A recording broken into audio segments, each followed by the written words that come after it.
Hey everyone, this is David Brown with the migration update for March 20th, 2025 from the Derby Hill Hawkwatch.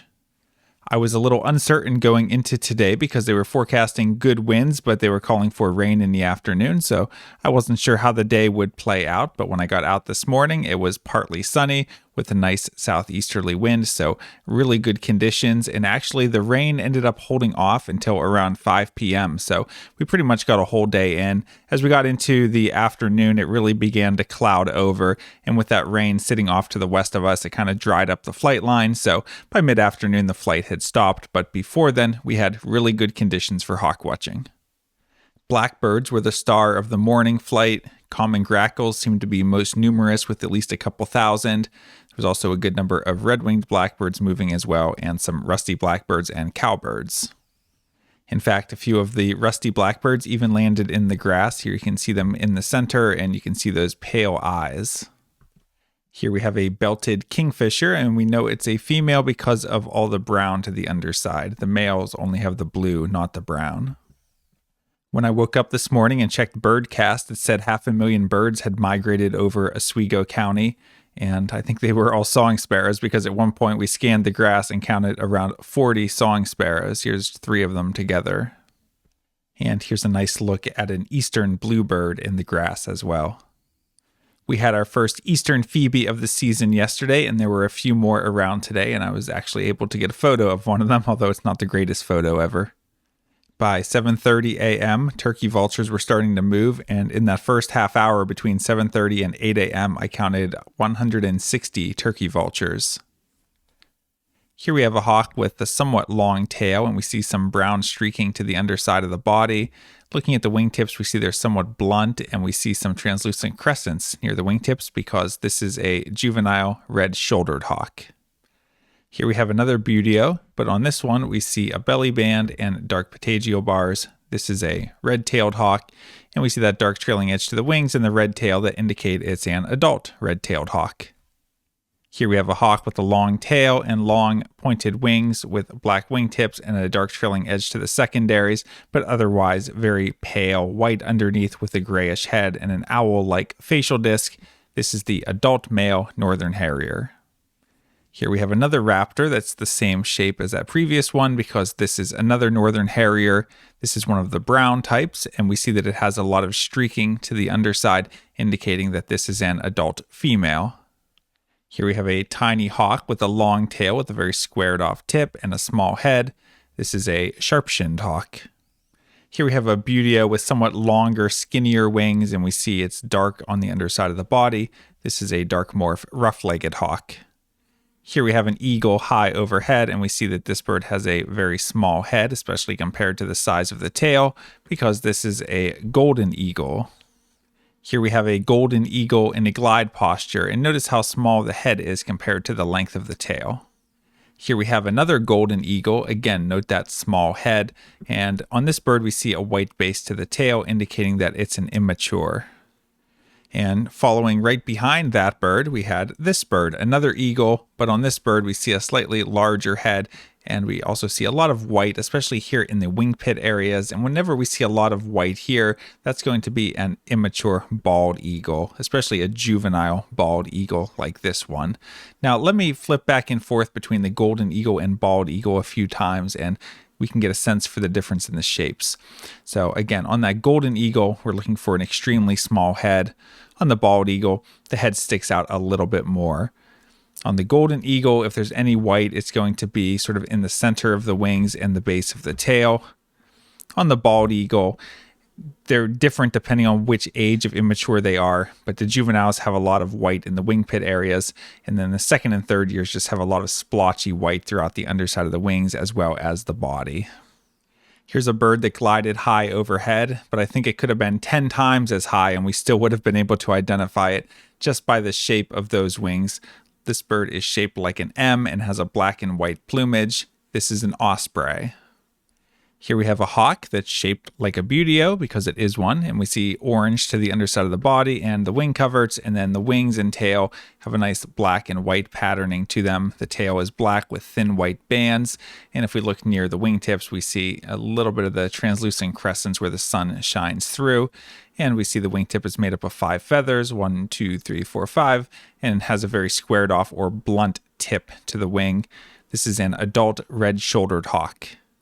Here we have another buteo, and this bird has an obvious belly band and thick, dark patagial bars.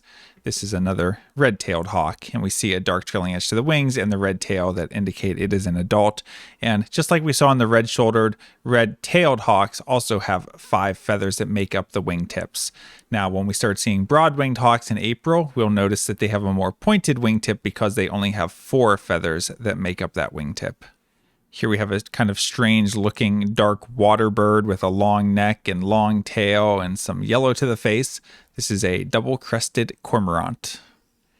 As we got towards the end of the afternoon, there were some really cool patterns to the clouds as the rain started to move in ahead of a cold front. And there was a wind shift from southeasterly winds to westerly winds that happened around 3 p.m. And once that happened, we got a little burst of birds as they were riding ahead of that change in the winds, but afterwards things were pretty slow as that cloud cover thickened, and then the rain finally started around 5 p.m. and rained until it was dark, so no chance of a flight after the rain. Taking a look at the eBird checklist for today, we had 59 species, still some Canada geese on the move and small numbers of the same duck species we've been seeing, 9 killdeer today.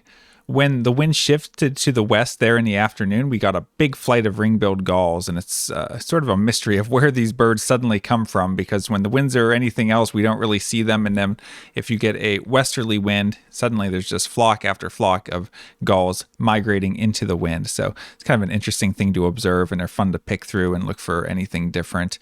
And we had a few herring gulls mixed in, but no white wingers or black-backed gulls today. We had a couple double-crested cormorants, 1 great blue heron. We already talked about all the raptors. Let me continue on down. We had all the expected normal woodpeckers, had those couple phoebes, couple of ravens. We had one small flock of horned larks go by. There were also quite a few tree swallows around in the morning, but as the day went on, we didn't really see that many of them. Some eastern bluebirds hanging out, as well as some migrating. Good push of American robins in the morning with at least 500 of them passing by. And we had at least 3 fox sparrows that we saw at the same time. And again, seeing those 40 song sparrows at the same time was a lot of fun. And then all of the blackbirds that were migrating in the morning flight. Taking a look at the hawk count report for our migrant raptor totals, today we had 1,278 turkey vultures, 1 osprey, 12 bald eagles, 13 northern harriers. We had 51 sharp-shinned hawks and 8 Cooper's hawks. For buteos, we had 39 red-shouldered hawks, 91 red-tailed hawks, and 1 rough-legged hawk. We had 9 golden eagles. And for falcons, we had 6 American kestrels for a total of 1,509 migrating raptors. That brings our season total to 7,449. And I made a note in my report that over the past 3 days, we had a total of nearly 5,800 migrating raptors. So a truly incredible total for a 3-day stretch in mid-March. Taking a look at the forecast for tomorrow, it's looking partly cloudy with a high near 40 and west-northwest winds at 15 to 25 miles per hour. So it's a slightly unfavorable wind direction. It's going to be a cold wind and a cold day. The count will be conducted at the South Lookout because of that northerly component to the wind, and really I wouldn't expect too much to be migrating. I wouldn't be surprised if turkey vultures are on the move, but I'd be surprised if we see much besides that. Looking ahead to Saturday, it's looking windy with light rain and showers with a high near 45. Winds south-southwest at 10 to 20 and then shifting westerly and stronger later in the day. So before that wind shift, it's a decent direction. It's got a southerly component at least. Now, southwest isn't as good for us as southeast, but I wouldn't be surprised if we get some migration on Saturday as long as it's not too rainy. So we'll keep an eye on that. And then for Sunday, mix of sun and clouds and a high of only 34, light northwest winds. So we'll be at the South Lookout and probably won't be too much migrating. All right, it was another great day of hawk watching here at Derby Hill. The total wasn't as high as yesterday, but we had just as much variety and some really nice looks at raptors. And really, with the cloudy skies, it was easier to spot the birds today. So it was kind of fun to be scanning through all the vulture flocks coming through and picking out the red tails and the sharp shins and things like that. So really fun day out at Derby Hill. And we ended up essentially getting a full day of hawk watching in with that rain holding off longer than they had expected. And now after today, after we had those 3 really good days in a row, it seems like the weather will be turning for a little while. I'm not sure when the next really good day will be. Again, there's some southerly winds on Saturday, but it's bringing rain along with it. So might be quite a few lousy days coming up, but I think we've already gotten our fair share of birds for March. But I'll be sure to let you know the next time the winds are coming from the southeast, and we'll get the next big days out at Derby Hill. From Lyco Birds, this is David Brown. Thanks for watching.